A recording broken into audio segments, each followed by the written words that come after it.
Corner பண்றாங்கன்னு நினைக்கிறீங்களா? யார் கார்னர் பண்றாங்க? பின்புலத்துல இருந்து செயல்படுறாங்கன்னு சொன்னீங்க இல்லையா நேத்து? அந்த அரசியல் போலீசார் உதயபட்சமா செயல்படுறாங்க சொல்றீங்க சார். போலீசார் உதயபட்சமாக செயல்படுறாங்க.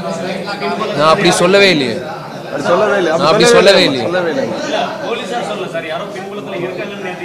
பின்பலம் வந்து கேட்ட கேள்விக்கு வந்து அப்படி நான் வந்து ஆதாரம் இருந்தாதான் நான் சொல்ல முடியும். பின்பலம் எப்படி இப்போ என் முன்னாடி இந்த கேமரா இருக்கு, ஆப்ரேட்டர் இருக்கு, என் கண் முன்னாடி தெரியுது. அவருக்கு பின்னாடி யார் இயங்கிட்டு இருக்காங்க எனக்கு எப்படி தெரியும்? எனக்கு தெரியாதுல்ல. ஸோ தெரியாத விஷயத்த வந்து நான் சொல்ல முடியாது. சி, ஃப்ரீடம் ஆஃப் எக்ஸ்பிரஷன் ஒன்று இருக்கு. அரசியல்ன்றது யார் வேணாலும் வந்து ஈடுபடலாம். எல்லா இளைஞர்களும் அரசியலில் ஈடுபடணுன்றது என்னோட நோக்கம். ஃப்ரீடம் ஆஃப் எக்ஸ்பிரஷன்ன்றது சமுதாயத்தில் ஏதோ தவறு நடக்குதுன்னா அது கருத்தாக சொல்கிறதுல தவறு இல்லை. அது வந்து கான்ஸ்டியூஷனில் இருக்குது. இது வந்து இதனால வந்து எனக்கு இடைஞ்சல்கள் வருதுன்னா அதனால நான் சும்மா இருப்பேன் அப்படி இல்லை. நான் கேட்குற கேள்விகள் நான் கேட்பேன், சொல்கிற கருத்துக்கள் நான் சொல்லுவேன். அரசியலில் ஈடுபடுறது வந்து அது வந்து தனிப்பட்ட ஒரு நபர்களுக்காக ஒதுக்கப்பட்ட ஒரு துறை அல்ல. இது வந்து மக்களுக்கு நல்லது செய்கிறதுக்கு பேர் தான் அரசியல். மக்களுக்கு நல்லது செய்கிறது தான் ஒரே ஒரு குறிக்கோள் தான் பாலிடிக்ஸ். அப்படி இருக்கும்போது யார் வேணாலும் வந்து நல்லது செய்யலாம். அதான் நான் சொல்கிறேன்ல சார், கோர்ட்டை வந்து நான் காவல்துறையை தெய்வமாக மதிக்கிறேன். நான் நேற்றே சொன்னேன், திரும்பவும் சொல்கிறேன்.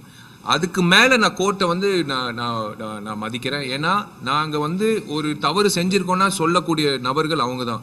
நாங்கள் கரெக்டான பாதையில் போகிறோமா இல்லையான்னு சொல்லித்தரவங்க அவங்க தான். ஏன்னா இந்த கோர்ட் இஸ் த ஃபைனல் என்ன சொல்கிறது, டெசிஷன் மேக்கர்ஸ். அவங்க வந்து நான் கேட்ட அதே அதான் செக்ஷன் 145/151 எதுக்கு என் மேலே போட்டாங்கன்றது எனக்கே புரியல. இந்த இருக்கிற சிச்சுவேஷனுக்கு அதுக்கு ஏன் சார் போட்டு இருக்கீங்கன்னு நான் கேட்டேன். அதே தான் கோர்ட்லேயும் வந்து அது சொல்லியிருக்காங்க. அந்த செக்ஷன் வந்து போட்டது தவறுன்றது. ஸோ இட் இஸ் ஃபார்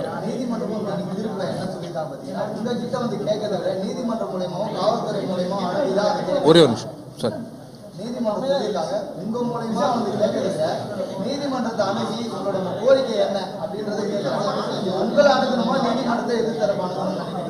யார் என்ன அணுகணும்?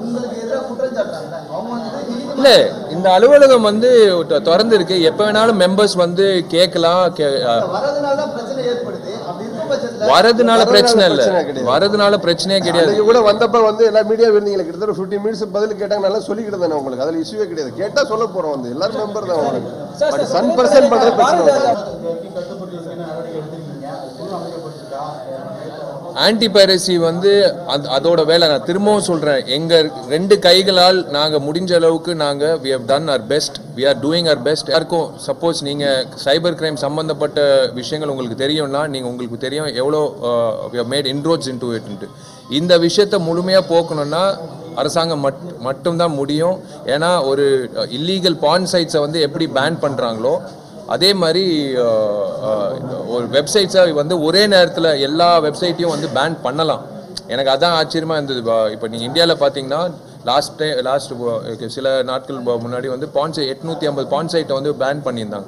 அதுவே அப்படியே இந்த வெப்சைட்ஸும் பேன் பண்ணாங்கன்னா இப்போ டோட்டலாக வந்து யாருக்கு வேணாலும் ஆதரவு தெரிவிக்கலாம். எங்களோட விஷயம் என்னென்னா, நான் மெம்பர்ஸ் இங்கிட்டு வந்து they have no right to come and speak. நான் மெம்பர்ஸ்க்கு இங்கே இடம் இல்லை. நான் மெம்பர்ஸ் வந்து வேணும்னா வெளியில் வந்து அவங்க மெம்பர்ஸ் கிட்ட கேட்டுக்கலாம். மெம்பர்ஸ் எப்போ வேணாலும் வந்து பேசிக்கலாம்.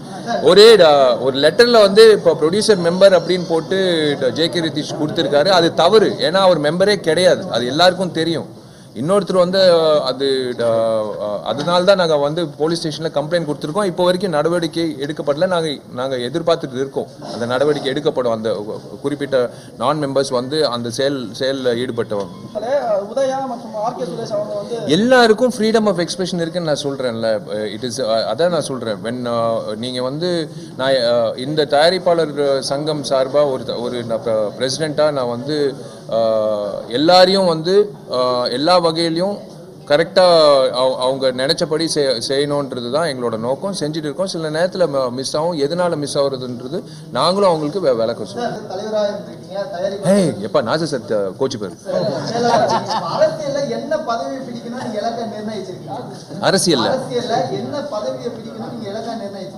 அரசியலில் நான் வந்து என்ன பதவினா எம்எல்ஏ எம்பி அந்த மாதிரியா? ஒரு கட்சியை ஆரம்பிச்சு தலைவராக என்ன பதவி இப்படி முதலமைச்சரா கனவுல நீங்க இருக்கீங்களா? நீங்க என்ன எதிர்பார்க்குறீங்க எனக்கு தெரியும். நான் என்ன சொல்லணும்னு ஆசைப்பட்டு எனக்கு தெரியும் சார். ஒரே ஒரு விஷயம் நான் சொல்றேன். அது இது வந்து not for political, this is for Tamil திரைப்பட தயாரிப்பாளர் சங்கம்.